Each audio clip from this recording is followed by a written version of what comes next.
Pod Apostle. Help us build the kingdom. Like, share, and subscribe. So today is the Friday before,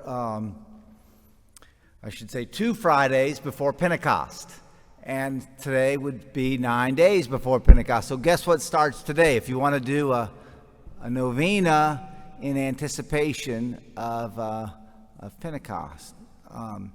And so I would encourage that. And making kind of a vow to yourself, I'm going to do these prayers for this many days, and then I'll celebrate the Feast of Pentecost, right?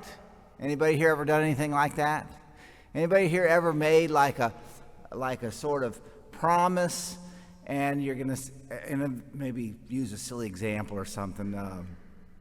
I'm going to shave my head, okay? And not until my hair grows back am I going to eat meat again or something like that. Well, we don't know exactly what Paul did, but listen, this is the last line of the reading from the Acts of the Apostles. Okay, were you paying attention? You know what it says? Here it says. At Cenchreae, he shaved his head because he had taken a vow. Now, people who are scholars of St. Paul are sometimes a little embarrassed by St. Paul's behavior there because it's very Jewish. There is a place in the Old Testament in the book of Numbers where you take a Nazirite vow.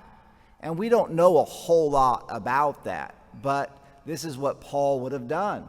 Now, whether he shaved his head waiting for it to grow back, or he did what he was supposed to do, and then at the end of his time, he shaved his head, or whatever it was, okay? But the Nazirites weren't supposed to cut their hair. So if he wasn't going to cut his hair for a long, long time, he might shave his head to start that time. Well, why would people be why would certain scholars, particularly, I don't know how to, forgive me for pausing for a second here. There's a lot of people that want to divorce St. Paul from being a Jew. But Paul never stopped being a Jew. You think about Paul being a convert to Christianity. Not at all. Paul is a fulfilled Jew. What are you? Well, we're fulfilled Jews, okay? That's what we are. We're people of the covenant, right? But it's the new covenant. It's the covenant that Paul was waiting for, that all of the Jewish people were waiting for. But a lot of them just missed their Messiah, unfortunately. But Paul remained Jewish all of his life. And so any Christian that's got any anti-Semitism in him is missing the boat completely. Does that make sense?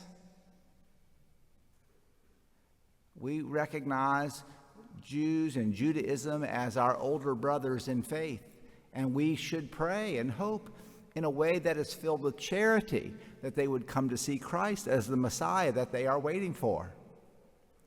And that the Old Testament still has a tremendous amount. There are people in history of Christianity that just want to get rid of the Old Testament altogether. And that's kooky, okay, to say the least. So Paul, I looked up the Nazirite vow in the book of Numbers this morning and read about it for a while, read about it. So my brothers and sisters, I want to remind you, maybe you could take a little vow today. I'm not asking you to shave your head, okay?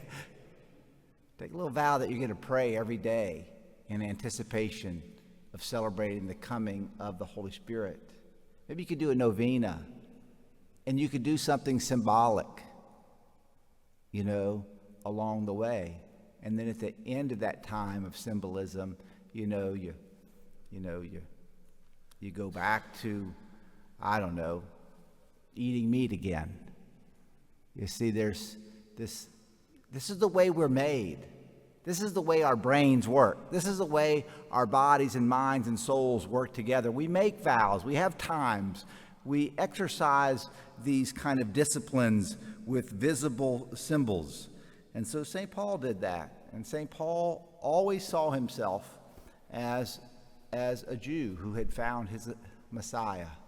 And we respect and we recognize and we see the beauty, the goodness, the richness, the depth, the perpetual and eternal goodness of the Old Covenant and the Old Testament, but we recognize that it has been fulfilled in Christ.